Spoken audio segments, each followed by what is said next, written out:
എല്ലാവർക്കും ഹോം ട്യൂട്ടറിലേക്ക് സ്വാഗതം. ഞാൻ നിങ്ങളുടെ personal teacher Nipin. 10th standard chapter 1 ആണ് the rise of nationalism in Europe. So ഇന്ന് നമ്മൾ പാർട്ട് 13 എത്തിയിരിക്കുകയാണ്. ഇവിടെ നമ്മൾ ഡിസ്കസ് ചെയ്യാൻ പോകുന്ന topic hunger, hardship and popular revolts. So nationalism, freedom movement ഈ ഒരു സമയത്ത് യൂറോപ്പിൽ അനുഭവിച്ചിരുന്ന കുറച്ച് ബുദ്ധിമുട്ടുകളും ആ സമയത്തുണ്ടായിരുന്ന പ്രധാനപ്പെട്ട കുറച്ച് റിവോൾട്ടുകളെ കുറിച്ചുമാണ് നമ്മളിവിടെ ഡിസ്കസ് ചെയ്യാൻ പോകുന്നത്. The 1830s were years of great economic hardship in Europe. അപ്പോൾ 1830കളിൽ യൂറോപ്പ് കണ്ടിരുന്ന ഏറ്റവും വലിയ ഒരു ഡ്രോബാക്ക് എന്ന് പറയുന്നത് അവിടുത്തെ സാമ്പത്തിക ഞെരുക്കം അല്ലെങ്കിൽ സാമ്പത്തിക മാന്ദ്യമായിരുന്നു. That is economic hardship. The first half of the 19th century saw an enormous increase in population all over Europe.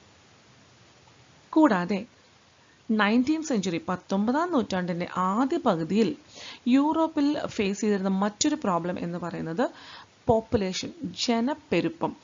അതായത് വളരെ ഇൻക്രീസിങ് ആയിട്ടുള്ളൊരു സിറ്റുവേഷൻ ആയിരുന്നു. പോപ്പുലേഷൻ പടപടപടന്ന് അങ്ങ് കയറിപ്പോവായിരുന്നു. In most countries there were more seekers of jobs than employment. അപ്പോൾ എന്താണ് സംഭവിക്കുന്നത്? ആൾക്കാരുടെ എണ്ണം കൂടിയപ്പോൾ തൊഴിലുകൾ ഉള്ളതിനെക്കാട്ടിലും തൊഴിൽ തപ്പി നടക്കുന്ന ആൾക്കാരുടെ എണ്ണമാണ് യൂറോപ്പിലെ എല്ലാ രാജ്യങ്ങളിലും ഉണ്ടായിരുന്ന ഒരു സിറ്റുവേഷൻ. ഇപ്പോൾ എന്തൊക്കെയാണ് ഉണ്ടായത്? അതായത് എക്കണോമിക് ഹാർഡ്ഷിപ്പ് ഉണ്ടായി, അതിൻ്റെ കൂടെ തന്നെ എനോമസ് ആയിട്ട് പോപ്പുലേഷൻ ഇൻക്രീസ് ചെയ്തു. ഈ ഒരു സിറ്റുവേഷനിൽ ആൾക്കാരുടെ കയ്യിൽ കാശില്ല, എല്ലാവരും ജോബ് തപ്പി നടക്കുന്ന ഒരു സിറ്റുവേഷൻ ആയിരുന്നു. പക്ഷേ പോപ്പുലേഷൻ കൂടിയത് കൊണ്ട് തന്നെ ജോബ് ഉള്ളതിനെക്കാട്ടിലും ജോബ് സീക്കേഴ്സ് കൂടുതലായിരുന്നു. Population from rural areas migrated to the cities to live in overcrowded slums. So village ഏരിയയിൽ, റൂറൽ ഏരിയയിൽ നിന്നുള്ള ജനങ്ങൾ അവിടുന്ന് പതിയെ എങ്ങോട്ടേക്ക് കുടിയേറി പാർത്തു? സിറ്റീസിലേക്ക് പാർത്തു. അങ്ങനെ വന്നപ്പോഴത്തേക്കും ആ ഏരിയ മൊത്തവും വലിയ ഓവർ ക്രൗഡഡ് ആയിട്ടുള്ള സ്ലമ്മുകളായി മാറി. ഒന്നാമത് സ്ലം എന്ന് പറഞ്ഞാൽ എന്താണ്? ചേരി എന്ന് പറഞ്ഞു കഴിഞ്ഞാൽ ആൾക്കാർ കൂട്ടം കൂട്ടമായിട്ട് അൺഹൈജീനിക് ആയിട്ട് താമസിക്കുന്ന ഒരു ഏരിയ. അവിടേക്ക് ഓവർ ക്രൗഡഡ് ആയിട്ട് അത്രമാത്രം ആൾക്കാർ സിറ്റികളിലേക്ക് വന്നു കഴിഞ്ഞപ്പോഴത്തേക്കും ആ ഒരു ഏരിയ അത്രമാത്രം ഓവർ ക്രൗഡഡായി മാറി. അവരെന്തുകൊണ്ടാണ് വന്നത്? ചിലപ്പോൾ അവർ ജോബ് തപ്പി വന്നതായിരിക്കാം, ചിലപ്പോൾ അവർ ലിവിങ് സ്റ്റാൻഡേർഡ് കുറച്ചും കൂടി നന്നാവുമെന്ന് പ്രതീക്ഷിച്ച് വന്നതായിരിക്കാം, നമുക്കതറിയില്ല. എന്തായാലും പോപ്പുലേഷൻ കൂടുതൽ ആൾക്കാരും വില്ലേജിൽ നിന്ന് ടൗൺ ഏരിയയിലേക്ക് മാറി താമസിച്ചു. Small producers in town were often faced with stiff competition from imports of cheap machine-made goods from England, where industrialization was more advanced than on the continent. അപ്പോൾ ഇപ്പോഴെന്താണ് ഒരു സിറ്റുവേഷൻ? ഇംഗ്ലണ്ട് എന്ന് പറഞ്ഞു കഴിഞ്ഞാൽ യൂറോപ്പിലെ ഏതൊരു രാജ്യങ്ങളെക്കാട്ടിലും വളരെ ഡെവലപ്ഡ് ആയിട്ടുള്ളൊരു രാജ്യമാണ് ആ കാലഘട്ടത്തിൽ തന്നെ. സോ അവിടെ ഇൻഡസ്ട്രിയലൈസേഷൻ ഓൾറെഡി വളരെ എസ്റ്റാബ്ലിഷ്ഡ് ആയിട്ടുള്ളൊരു മേഖലയാണ്. ഇൻഡസ്ട്രീസ് എല്ലാം വന്നു, ഫാക്ടറീസ് ഉണ്ട്, ഗുഡ്സ് പ്രൊഡ്യൂസ് ചെയ്യുന്നുണ്ട്. സോ വളരെ മോഡേൺ ആണ് അവർ. ഇൻഡസ്ട്രിയലൈസേഷൻ ആദ്യമേ വന്ന ഒരു രാജ്യമാണ് ഇംഗ്ലണ്ട്. മറ്റ് രാജ്യങ്ങൾ ഡെവലപ്പായി വരുന്നതേ ഉള്ളൂ. സോ ആ ഒരു സിറ്റുവേഷനിൽ ഇംഗ്ലണ്ട് എന്താണ് ചെയ്തത്? യൂറോപ്പിലെ മറ്റ് രാജ്യങ്ങളിലേക്കെല്ലാം, ആ ഒരു കോണ്ടിനെൻറ്റിലെ മറ്റ് രാജ്യങ്ങളിലേക്ക് എല്ലാം അവർ മെഷീൻ മെയ്ഡ് ഗുഡ്സ്, അതായത് ഫാക്ടറിയിൽ അവർ മെഷീനുകൾ ഉപയോഗിച്ച് ഫാസ്റ്റായിട്ട് ഉണ്ടാക്കി. അപ്പോൾ തന്നെ അവിടെ ലേബർ കുറവായതുകൊണ്ട് പ്രോഡക്റ്റിന് ബൾക്കായിട്ട് ഉണ്ടാക്കുന്നതുകൊണ്ട് പ്രോഡക്റ്റ് ചീപ്പായിട്ടാണ് അവർ ഉണ്ടാക്കുന്നത്. എന്നിട്ട് എന്താ ചെയ്തു? ഈ ചീപ്പായിട്ടുള്ള ഗുഡ്സ് എല്ലാ രാജ്യങ്ങളിലും കൊണ്ടുവന്ന് അവർ സെയിൽ ചെയ്യാൻ തുടങ്ങി. അപ്പോൾ അവിടെ ആരാണ് അത് നെഗറ്റീവായിട്ട് ഇമ്പാക്റ്റ് ചെയ്തത്? ഈ ഓരോ രാജ്യങ്ങളിലുള്ള ചെറിയ ചെറിയ പ്രൊഡ്യൂസേഴ്സ് ഉണ്ട്. ചിലപ്പോൾ അവർ തുണികൾ കൈവച്ച് നെയ്തുണ്ടാക്കുന്നവരായിരിക്കാം, അല്ലെങ്കിൽ ചെറിയ ചെറിയ പ്രോഡക്ട്സൊക്കെ അവർ സ്വമേധ ആ രാജ്യങ്ങളിലൊക്കെ ഉണ്ടാക്കുന്നവരായിരിക്കാം. സോ ഇവരുടെയൊക്കെ കച്ചവടം ഒറ്റയടിക്ക് പൂട്ടിപ്പോയി. കാരണം എന്ന് വെച്ച് കഴിഞ്ഞാൽ ഇവർക്ക് എക്സ്പെൻസ് കൂടുതലാണ് ഇത് ഉണ്ടാക്കുന്നതിൽ. അങ്ങനെയുള്ളപ്പോഴത്തേക്കും ചീപ്പായിട്ട് കൊണ്ടുവന്ന് മെഷീൻ മെയ്ഡ്സ് ഗുഡ്സ് അവിടെ വിറ്റപ്പോൾ ആൾക്കാർ അത് കയറി ആദ്യമേ മേടിക്കും. ബിക്കോസ് ആരുടെയും കയ്യിൽ സാമ്പത്തികം നല്ല രീതിയിൽ ഇല്ലാതാനും. അതുകൊണ്ട് തന്നെ സ്മോൾ പ്രൊഡ്യൂസേഴ്സിനൊക്കെ നന്നായിട്ട് അഫക്റ്റ് ചെയ്തു. മിക്കവരും പൂട്ടിപ്പോകേണ്ട ഒരു സിറ്റുവേഷനിലേക്ക് വന്നു. This was especially so in textiles production, which was carried out mainly in homes or small workshops and was only partly mechanized. അപ്പോൾ ഈ ഒരു ഇംഗ്ലണ്ടിൻ്റെ ഈ ഒരു പ്രവൃത്തി, എന്ത് ചീപ്പായിട്ട് മെഷീൻ മെയ്ഡ് ഗുഡ്സ് കൊണ്ടുവന്ന് വിൽക്കുന്ന ഈ ഒരു പ്രവൃത്തി ഏറ്റവും കൂടുതൽ എഫക്റ്റ് ചെയ്തത് ടെക്സ്റ്റൈൽസ് പ്രൊഡക്ഷനിലാണ്. കാരണം എന്തെന്ന് വെച്ച് കഴിഞ്ഞാൽ അവർ കൂടുതലുണ്ടാക്കിയത് തുണിത്തരങ്ങളാണ് ഇംഗ്ലണ്ട് വിറ്റത്. അപ്പോൾ ഈ തുണിത്തരങ്ങൾ കൊണ്ടുവന്ന് മറ്റ് രാജ്യങ്ങളിൽ വിറ്റപ്പോൾ അവിടെ എങ്ങനെ ഉണ്ടാക്കിക്കൊണ്ടിരുന്നത്, അതാത് രാജ്യങ്ങളിൽ അവരൊന്നെങ്കിൽ വീടുകളിലോ അല്ലെങ്കിൽ ചെറിയൊരു വർക്ക്ഷോപ്പ് പോലെ ഒരു ഏരിയ ഉണ്ടാക്കിയിട്ട് അവിടെയോ അല്ലെങ്കിൽ പാതി മെക്കനൈസ് മെഷീൻസ് യൂസ് ചെയ്തിട്ട് പാതി മനുഷ്യന്മാർ സ്വമേധയാ അവർ തന്നെ, അതായത് മാൻ പവർ യൂസ് ചെയ്തിട്ട് പ്രൊഡ്യൂസ് ചെയ്യുന്ന രീതിയായിരുന്നു മറ്റ് രാജ്യങ്ങളിലുണ്ടായിരുന്നത്. ബിക്കോസ് അവർ ഡെവലപ്പിംഗ് ആയിരുന്നു. സോ ഡെവലപ്ഡ് ആയിട്ടുള്ള രാജ്യത്തിൽ നിന്ന് ഏറ്റവും കൂടുതൽ സാധനം കൊണ്ടുവന്നത് എന്താണ്, ടെക്സ്റ്റൈൽസ് പ്രൊഡക്ഷൻ ആയിരുന്നു. സോ ആ പ്രോഡക്ട്സ് കൊണ്ടുവന്നു കഴിഞ്ഞപ്പോൾ ഈ പറയുന്ന രാജ്യങ്ങളിലെല്ലാം ടെക്സ്റ്റൈൽസ് ഇൻഡസ്ട്രീനെയാണ് ഏറ്റവും കൂടുതൽ നെഗറ്റീവായിട്ട് എഫക്റ്റ് ചെയ്തത്. In those regions of Europe where the aristocracy still enjoyed power, peasants struggled under the burden of feudal dues and obligation. കൂടാതെ ഈ പറഞ്ഞ മേഖലകളിൽ, യൂറോപ്പിൻ്റെ വിവിധ മേഖലകളിൽ ഓൾറെഡി പറഞ്ഞു, എക്കണോമിക് ഹാർഡ്ഷിപ്പ്, പോപ്പുലേഷൻ എക്സ്പ്ലോഷൻ, എല്ലാവരും പട്ടണയിൽ ബുദ്ധിമുട്ടിലാണ്. ഇവിടെ മറ്റൊരു പ്രധാനപ്പെട്ട ഒരു ഇഷ്യൂ ജനങ്ങൾ അനുഭവിച്ചത് എന്തെന്ന് വെച്ചാൽ, ആ ഒരു കാലഘട്ടത്തിൽ അവിടെ അരിസ്റ്റോക്രാറ്റ്സ് വീണ്ടും അതേ രീതിയിൽ തന്നെ അവരുടെ പവർ അവിടെ എൻജോയ് ചെയ്യുന്ന ഒരു കാലഘട്ടമാണ് അവിടെ ഉള്ളത്. അരിസ്റ്റോക്രാറ്റ്സ് ആരാ നമ്മൾ ഓൾറെഡി പഠിച്ചു കഴിഞ്ഞല്ലേ, ജന്മിമാർ.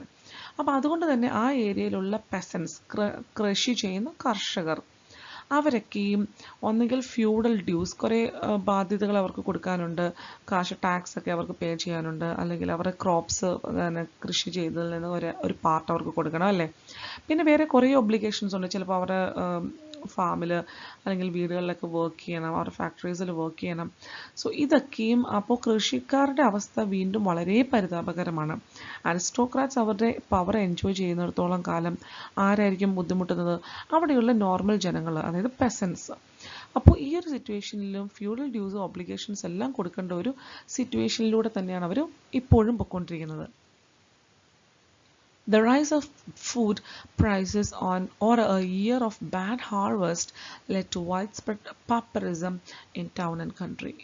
അപ്പോൾ ഫൈനലി ഭക്ഷണ സാധനത്തിൻ്റെ പ്രൈസ് കൂടിയതും കൂടാതെ വളരെ മോശമായിട്ടുള്ള വിളവെടുപ്പും കൂടി ആയപ്പോൾ, ഹാർവസ്റ്റ്, ഇതെല്ലാം കൂടി ആയപ്പോൾ ജനങ്ങളെല്ലാം പാപ്പറിസം എന്ന് പറയുന്ന ഒരു കോൺസെപ്റ്റിലേക്ക് പോവുകയാണ് ഉണ്ടായത്.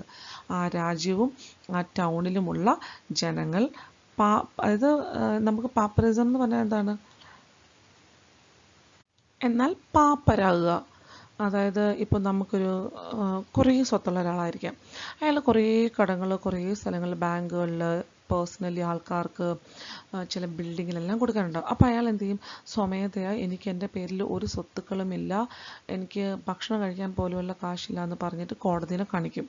അതായത് അയാളുടെ സ്വത്തെല്ലാം വേറെ ആർക്കെങ്കിലുമൊക്കെ എഴുതി വെക്കും, മക്കൾക്കോ മരുമക്കൾക്കോ ആർക്കെങ്കിലുമൊക്കെ എഴുതി വെച്ചിട്ട്. അപ്പോൾ അയാളെന്താണ് ഫൈനലാക്കി ഒന്നുമില്ല കയ്യിലല്ലേ. അപ്പോൾ അങ്ങനെയുള്ള വ്യക്തികളാണ് നമ്മൾ പാപ്പർ എന്ന് പറയുന്നത്, പാപ്പറിസം. ഒരു കോൺസെപ്റ്റ് തന്നെ യൂറോപ്പിൽ നിന്ന് വന്നതാണ്. സോ ഇവിടുത്തെ സിറ്റുവേഷൻ എന്താണ്, ജനങ്ങൾക്ക് ഒന്നാമത് പോപ്പുലേഷൻ ഓവർ ക്രൗഡഡ് ആണ്, ഭക്ഷണം കഴിക്കാൻ പോലും കാശില്ല, പിന്നെ ജോബില്ല, എക്കണോമിക് ക്രൈസിസ് നടക്കുന്നു, അതിൻ്റെ ഇടയ്ക്ക് ഫ്യൂഡൽ ഡ്യൂസ് കൊടുക്കണം, ഒബ്ലിഗേഷൻസ് ഉണ്ട്. ഇതെല്ലാം കൂടി വന്നപ്പോഴത്തേക്കും പാപ്പറിസം എന്ന് പറയുന്ന ഒരു സ്റ്റേജിലേക്ക് ഈ ഒരു രാജ്യവും ടൗൺഷിപ്പും എല്ലാം പോവുകയാണ് ഉണ്ടായത്. The year 1848 was one such year. So ഇപ്പറഞ്ഞ പോലത്തെ ഒരു സിറ്റുവേഷൻ കടന്നുപോയ ഒരു വർഷമാണ് 1848.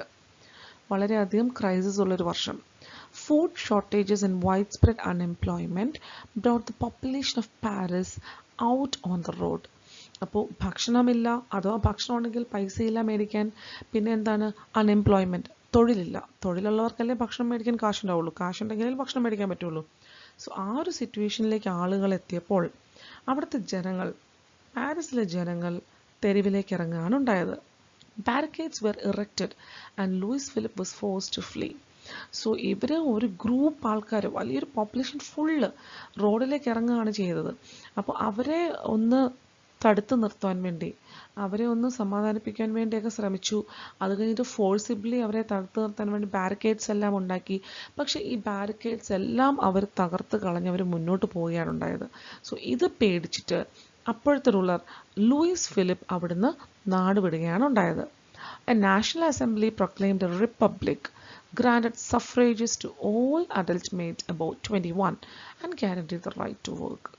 അങ്ങനെ പെട്ടെന്ന് തന്നെ ഒരു നാഷണൽ അസംബ്ലി അവിടെ ഓൾറെഡി നമ്മൾ പഠിച്ചു കഴിഞ്ഞാണ്. അതുകൊണ്ട് സോ പ്രീവിയസ് ആ ഒരു പോർഷനിലേക്കൊക്കെ പോയി നോക്കണം കേട്ടോ. നാഷണൽ അസംബ്ലി എന്ത് ചെയ്തു, ഈ രാജ്യത്തിനെ ഒരു റിപ്പബ്ലിക്കായിട്ട് പ്രഖ്യാപിച്ചു. കൂടാതെ 21 വയസ്സ് പ്രായമായ ആണുങ്ങൾക്കെല്ലാം പുരുഷന്മാർക്കെല്ലാം വോട്ട് ചെയ്യാനുള്ള റൈറ്റ് കൊടുക്കുന്നു. പിന്നെ എല്ലാവർക്കും വർക്ക് ചെയ്യാൻ ജോലി ഉറപ്പാക്കുകയും ചെയ്യുകയാണ്. അതായത് റൈറ്റ് ടു വർക്ക് അല്ലേ, ജോലി ചെയ്യാനുള്ള അവകാശവും ഗ്യാരണ്ടി ചെയ്തപ്പോഴാണ് ആൾക്കാരൊന്ന് സമാധാനിച്ചത്. National workshops to provide employment were set up. കൂടാതെ കുറേ നാഷണൽ വർക്ക്ഷോപ്സ് ജനങ്ങൾക്ക് ഈ ജോബ് കൊടുക്കുവാൻ വേണ്ടി, അവർക്ക് ഉറപ്പ് വരുത്തുവാൻ വേണ്ടിയും അവരെ ട്രെയിൻ ചെയ്യാൻ വേണ്ടിയൊക്കെ സെറ്റപ്പ് ചെയ്തു.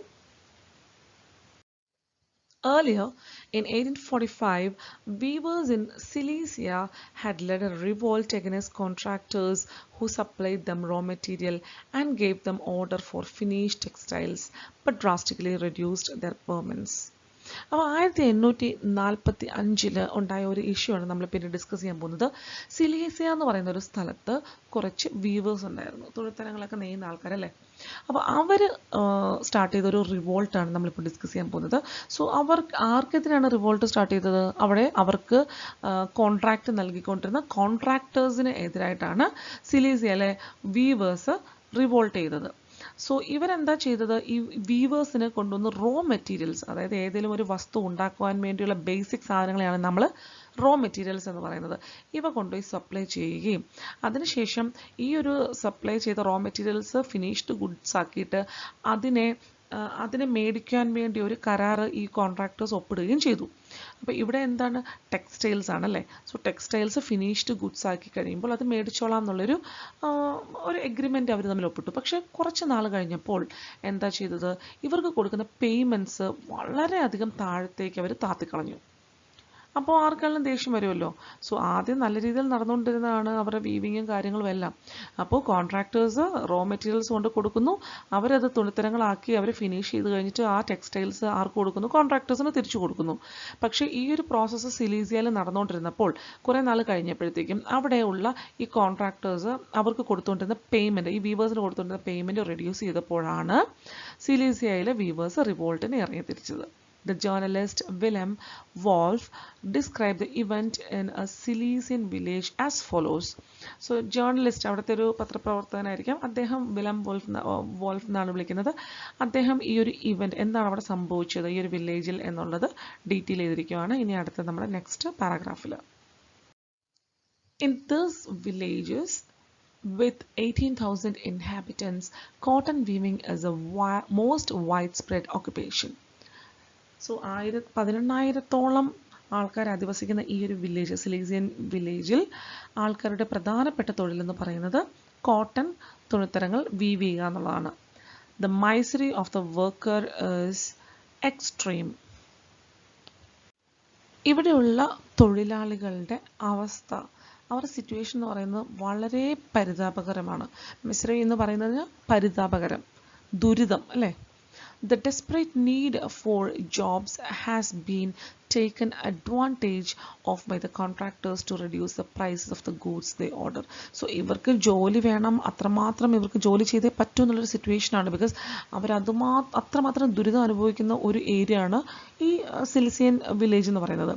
അപ്പോൾ ഈ ഒരു സിറ്റുവേഷനെ, ഈ ഒരു എക്കണോമിക് ക്രൈസിസ് നടക്കുമ്പോൾ ആരാണ് മുതലെടുത്തത്? അവിടുത്തെ കോൺട്രാക്ടേഴ്സ്. അവരെന്ത് ചെയ്തു? അവിടെയുള്ള തുണിത്തരങ്ങളുടെ പ്രൈസസ് എല്ലാം നന്നായിട്ടങ്ങ് കുറച്ചു. ഓൾറെഡി കോൺട്രാക്ട് ചെയ്ത ഒരു പെർട്ടിക്കുലർ എമൗണ്ടിൽ ഇവർ എല്ലാ സാധനങ്ങളും കൊടുത്ത് പർച്ചേസ് ചെയ്യാൻ റെഡിയായിട്ട് നിന്നവരാണ് ഈ ഒരു എമൗണ്ട് കുറച്ചതെന്നും കൂടി നിങ്ങൾ ഓർക്കണം. On 4th June at 2 p.m., a large crowd of weavers emerged from their homes and marched in pairs up to the mansion of their contractor demanding higher wages. അങ്ങനെ ജൂൺ 4-ാം തീയതി 2 മണിയായപ്പോൾ ഈ സിലിസിയൻ വില്ലേജിലെ വീവേഴ്സ് എല്ലാം കൂടി ചേർന്നൊരു വലിയ ക്രൗഡായി മാറി. അങ്ങനെ കുറേ ആൾക്കാർ ചേർന്ന് ഈ പറഞ്ഞ കോൺട്രാക്ടറിൻ്റെ വീട്ടിലേക്ക് മാർച്ച് ചെയ്യുകയും അവിടെ പോയി അദ്ദേഹത്തിൻ്റെ മാൻഷൻ എന്ന് പറഞ്ഞാൽ വലിയ കൊട്ടാരം പോലത്തെ വീടല്ലേ, അവിടെ പോയിട്ട് ഞങ്ങൾക്ക് ഇനിയും വേജ് കൂട്ടി തന്നേ പറ്റൂ, ഈ ഒരു വേജ് ഞങ്ങൾക്ക് പറ്റില്ല, ഞങ്ങൾക്ക് ഇങ്ങനെ പോയാൽ നഷ്ടമാണ് എന്ന് പറഞ്ഞവർ അവിടെ പോയിട്ട് കോൺട്രാക്ടറിനോട് ഡിമാൻഡ് ചെയ്യുകയാണ്. They were treated with scorn and threats alternately. അവിടെ പോയപ്പോഴേക്കും അവർക്ക് കിട്ടിയത് എന്താണ്? Scorn and threads. സ്കോൺ എന്ന് പറഞ്ഞാൽ എന്താണ്? പരിഹാസം. ത്രെറ്റ് എന്ന് പറഞ്ഞു കഴിഞ്ഞാൽ ഭീഷണി. സോ അവിടെ പോയപ്പോൾ കോൺട്രാക്ട് എന്ത് ചെയ്തു, ഇവരെ ആദ്യം ആട്ടി പായിച്ചു, അവരെ അപമാനിച്ചു, ശരിക്കും പറഞ്ഞാൽ പരിഹസിച്ചു. നിങ്ങൾക്കൊക്കെ എന്ത് കൂലി, അതിൻ്റെ ആവശ്യമൊന്നുമില്ല, ഉള്ളത് മേടിച്ചുകൊണ്ട് പോയാൽ മതി എന്നുള്ള രീതിയിൽ. പിന്നെ അവരെ ഭീഷണിപ്പെടുത്താനും തുടങ്ങി. നിങ്ങൾക്കിത് കിട്ടാൻ പോകുന്നില്ല, നിങ്ങളെ അടിക്കും, അതാണ് ഇതാണെന്നൊക്കെ പറഞ്ഞ് നല്ല രീതിയിൽ ഭീഷണിപ്പെടുത്താനും തുടങ്ങി. Following this, a group of them forced their way into the house, smashed its elegant window panes, furniture, porcelain. Another group broke into the storehouse and plundered it of supplies of cloth, which they tore to shreds. അപ്പോൾ ഇവിടെ എന്താ സംഭവിച്ചത്? അപ്പോൾ ഈ ഒരു സ്കോണും ത്രെട്ടിൻ്റെയും ഒരു ഏർജിൽ, ആ ഒരു ദേഷ്യത്തിൽ, ആ ഒരു റഷിങ് മോഡിൽ ജനങ്ങൾ നിൽക്കുമ്പോൾ എന്ത് ചെയ്തു, കുറച്ച് ആൾക്കാർ ചാടി അങ്ങോട്ട് വീട്ടിനകത്ത് കയറി, ജനലൊക്കെ അങ്ങോട്ട് അടിച്ചു പൊളിച്ചു. നല്ല അടിപൊളി എലഗൻ്റ് ആയിട്ടുള്ള വിൻഡോസൊക്കെയാണ് പണിത് വെച്ചിരിക്കുന്നത്, കൊട്ടാരമാണല്ലോ, മാൻഷൻ. സോ ആ ജനൽ പാളികളൊക്കെ അങ്ങോട്ട് അടിച്ചു പൊളിച്ചു. ഫർണിച്ചേഴ്സ് എല്ലാം തകർത്തു. പോഴ്സലൈൻ എന്താണ്, ചൈനീസ് പ്രോഡക്റ്റാണ് അല്ലേ, പാത്രങ്ങൾ, കുപ്പിപ്പാത്രങ്ങൾ, അതെല്ലാം തവിട് പൊടിയാക്കി. വേറെ കുറച്ച് പേര് വേറൊരു സൈഡിലേക്ക് പോയി. അങ്ങോട്ട് പോയി, സ്റ്റോർ ഹൗസിലേക്ക് പോയി. ഇപ്പോൾ നമ്മുടെ വീട്ടിൽ കുറേ സാധനങ്ങൾ സൂക്ഷിച്ച് വെച്ചിരിക്കുന്ന ഒരു, ഇപ്പം നമുക്ക് ഇപ്പോൾ ഈ ഒരു നമ്മളൊക്കെ കിച്ചൻ്റെ അകത്താണ് സ്റ്റോർ റൂം ഉള്ളത് അല്ലേ. അപ്പോൾ ആ സ്റ്റോർ റൂമിൻ്റെ അകത്ത് എന്താ വെക്കുന്നത്, അടുക്കളയിലേക്കുള്ള അല്ലെങ്കിൽ കിച്ചണിലേക്കുള്ള എല്ലാ സാധനങ്ങളും. അതേപോലെ തന്നെ സ്റ്റോർ ഹൗസ് ഇദ്ദേഹത്തിന് എന്തായിരിക്കും, ഈ തുണിത്തരങ്ങൾ വെച്ചിരിക്കുന്ന സ്ഥലമാണ്. അവരെന്ത് ചെയ്തു, സ്റ്റോർ ഹൗസിലേക്ക് പോയി പ്ലണ്ടർ ചെയ്തു, മൊത്തം അവിടുന്ന് ഗ്രാബ് ചെയ്തു. എന്നിട്ട് ആ ക്ലോത്ത്സ് ഫുൾ അവരെന്ത് ചെയ്തു, മൊത്തം കീറിപ്പറിച്ച് നശിപ്പിച്ചെടുത്തു. The contractor fled with his family to a neighboring village, which however refused to shelter such a person. അങ്ങനെ രക്ഷയില്ലാതെ പുള്ളിക്ക് മനസ്സിലായി ഇനി ഇവരെയും മക്കളെയും എല്ലാം കൊല്ലും എന്നുള്ള കാര്യം. അങ്ങനെ കോൺട്രാക്ടറും ഫാമിലീനും എല്ലാം കൂടി എടുത്ത് നേരെ തൊട്ടടുത്ത വില്ലേജിലേക്ക് ഓടി അഭയം പ്രാപിച്ചു. പക്ഷെ അവിടെ പോയപ്പോഴേക്കും അവർ പറഞ്ഞു, ഞങ്ങൾ നിങ്ങൾക്ക് അഭയം തരില്ല, എന്നുവെച്ചാൽ നിങ്ങൾ അത്രമാത്രം വൃത്തികെട്ട ഒരു മനുഷ്യനാണ്, അതുകൊണ്ട് തന്നെ നിങ്ങൾ എവിടെ നിന്ന് എന്താണെന്ന് വെച്ചാൽ പോയിക്കോളാം എന്ന് പറഞ്ഞ് അങ്ങനെ അവിടുന്ന് പറഞ്ഞു വിട്ടു. He returned 24 hours later, having requisitioned the army. അങ്ങനെ ഒരു ദിവസം കഴിഞ്ഞിട്ട് 24 മണിക്കൂർ കഴിഞ്ഞിട്ട് ആർമിയുടെ ഹെൽപ്പോടുകൂടി അവർ, റെക്വിസിഷൻ എന്ന് പറഞ്ഞാൽ എന്താണ്, ഒരു ആർമിയുടെ സഹായത്തോടുകൂടി മറ്റൊരു വ്യക്തിയുടെയോ ഒരു അസോസിയേഷൻ്റെയോ സഹായം അഭ്യർത്ഥിക്കുന്നതിനാണ് നമ്മൾ റെക്വിസിഷൻ എന്ന് പറയുന്നത്, അല്ലെ, റിക്വസ്റ്റ് ചെയ്യുക. സോ ആർമിയുടെ ഹെൽപ്പോടുകൂടി അദ്ദേഹം തിരിച്ച് വീട്ടിലെത്തുകയാണ് ചെയ്യുന്നത്. In the exchange that followed 11 weavers were shot. അങ്ങനെ ഈ ഒരു സിറ്റുവേഷനിൽ എന്താണ് സംഭവിക്കുന്നത്, ഈ ഒരു കോൺട്രാക്ടർ ആർമീനെ പറഞ്ഞ് എന്താ പറയുക, അവരോട് പ്രൊവോക്ക് ചെയ്ത് വിട്ടപ്പോൾ 11 വീവേഴ്സിനെ കൊലപ്പെടുത്തുകയാണ് ചെയ്തത് ആ ഒരു സിറ്റുവേഷനിൽ. ഇപ്പോൾ റെക്വിസിഷൻ എന്ന് പറഞ്ഞു കഴിഞ്ഞാൽ മിക്കപ്പോഴും ഒരു ഒഫീഷ്യൽ ഓർഡറിനെയൊക്കെയാണ് നമ്മളങ്ങനെ പറയുന്നത്. അപ്പോൾ പുള്ളി ആർമിയുടെ സഹായം മേടിച്ചു. അത് കഴിഞ്ഞപ്പോൾ ആർമി അങ്ങോട്ടേക്ക് വന്ന് കാണാം, ആ ഒരു സിറ്റുവേഷനിൽ 11 വീവേഴ്സിനെ കൊല്ലുകയും ചെയ്തു. അങ്ങനെ നമ്മുടെ ഈ ഒരു ടോപ്പിക്കും കൂടി ഇവിടെ കഴിയുകയാണ്. സോ എക്കണോമിക് ഹാർഡ്ഷിപ്പ്, ഹങ്കർ, ഇവയൊക്കെ ഈ ഒരു നാഷണലിസത്തിൻ്റെ ഒരു പീക്ക് പോയിന്റിൽ നമ്മൾ ഡിസ്കസ് ചെയ്ത് കഴിഞ്ഞു. സോ ചാപ്റ്റേഴ്സ് എല്ലാം കാണുക, വാച്ച് ചെയ്യുക, ലൈക്ക് ചെയ്യുക, ഷെയർ ചെയ്യുക, സബ്സ്ക്രൈബ് ചെയ്യുക. പിന്നെ എന്തെങ്കിലും ഒരു ടോപ്പിക്ക് നിങ്ങൾക്ക് പ്രീവിയസ്ലി കാണണമെന്നുണ്ടെങ്കിൽ നേരെ സബ്സ്ക്രിപ്ഷനിലേക്ക് പോവുക. അതിൽ നമുക്ക് പ്ലേലിസ്റ്റ് ചൂസ് ചെയ്യുമ്പോഴത്തേക്ക് അത് സ്ക്രോൾ ചെയ്ത് കഴിയുമ്പോൾ ഓരോ ക്ലാസ്സിന് വേണ്ടിയും ഓരോ സബ്ജക്ട്സും ഞാൻ ഡീറ്റെയിൽ ആയിട്ട് ചെയ്തിരിക്കുന്നതിൻ്റെ ടോപ്പിക്സ് നിങ്ങൾക്ക് കാണാൻ കഴിയും. Okay, thank you very much, by.